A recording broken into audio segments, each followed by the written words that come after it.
Oi galera, eu sou o João e hoje a gente vai falar um pouquinho sobre as monarquias absolutistas e o grande poder que os reis e as rainhas passaram a ter nos séculos 16, 17 e 18 na Europa.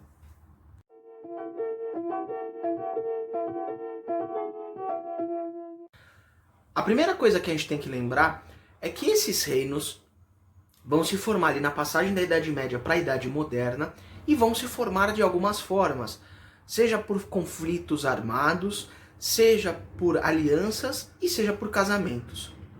Para você que perdeu, clica aqui no vídeo para você ir para a playlist de formação das monarquias nacionais. Com a chegada do século XVI, esses reis precisavam fortalecer as suas posições e não ser questionados, seja pelos nobres, seja pela igreja, seja pelos camponeses que em vários lugares, por conta da exploração, começaram a se rebelar. E para muitos lugares a resposta foi justamente um rei, uma rainha, especialmente os reis, que tivesse um poder absoluto sobre todos os setores da sociedade. A palavra absolutista vem de absoluto, ou seja, o rei tem um poder total sobre os setores da sociedade. Então é o rei que vai elaborar as leis, é o rei que vai julgar quando você fizer alguma transgressão nessas leis, é o rei que vai determinar a questão comercial, é o rei que vai determinar qualquer religião oficial daquele país, é o rei que vai determinar se vai entrar em guerra, se não vai entrar em guerra, e se entrar em guerra, quando que vai entrar em paz. Então o rei passa a ter um controle sobre todos os setores.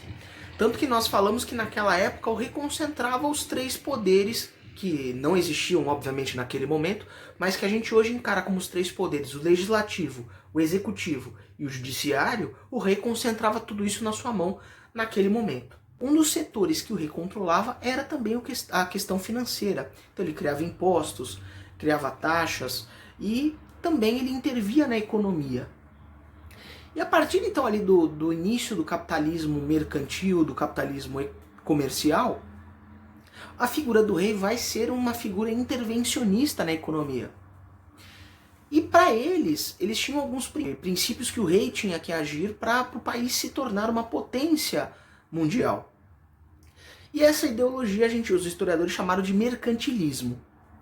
Era baseada em dois grandes princípios. O primeiro deles é o metalismo, ou seja, o país que tivesse a maior quantidade de metais preciosos, ou seja, a maior parte dos países que tivesse quantidades de ouro e prata em abundância, seria um país excelente, seria um país, uma potência. Então, muitos países no decorrer da sua expansão marítima buscavam essa questão do ouro e da prata nos seus territórios, né?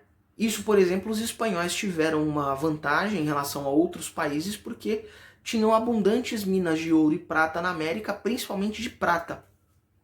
E essa demanda, por exemplo, você vê na Carta do Caminha. A gente não consegue ver se eles têm ouro, prata ou qualquer outro tipo de metal. Ele fala isso na carta dele para o rei. E ao mesmo tempo, o país também deveria ser responsável por manter a balança comercial favorável. Ou seja, um país deveria exportar mais os seus produtos, aquilo que eles produziam, do que importar os produtos estrangeiros. Então valia muito mais a pena você produzir as coisas nacionalmente e exportar do que você não produzir e importar, porque você teria um gasto muito grande.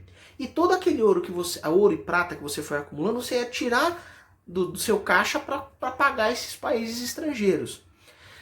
E para isso, para você atingir essa balança comercial favorável, quem que ia ser o responsável por isso? O rei.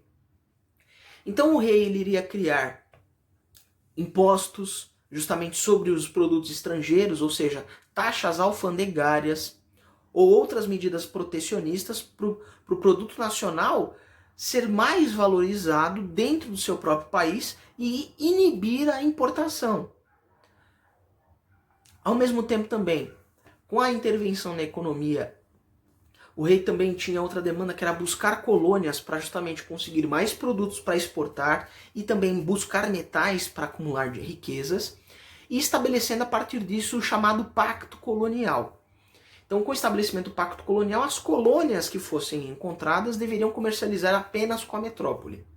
Óbvio que a gente tem algumas exceções aí no meio do caminho, mas basicamente essa era a função das colônias. E também outro fator que vai ser extremamente importante para esse processo serão a formação dos primeiros monopólios. Ou seja, um determinado comerciante iria comercializar aquele produto dentro do país. Então, grandes comerciantes tinham monopólios de produtos. Então, por exemplo, monopólio de sal, monopólio de algodão, que eram revendidos, isso tudo era determinado pelo rei ao seu bel prazer. Então, o mercantilismo e o absolutismo, eles são duas coisas que andam em paralelo. E quando o absolutismo entra em crise ali no final do século XVIII, o mercantilismo também está entrando na sua fase de queda por conta de um outro processo econômico que estava acontecendo, que era o surgimento da indústria. Então é isso, gente. Dúvidas e desafios? Chama a Clio.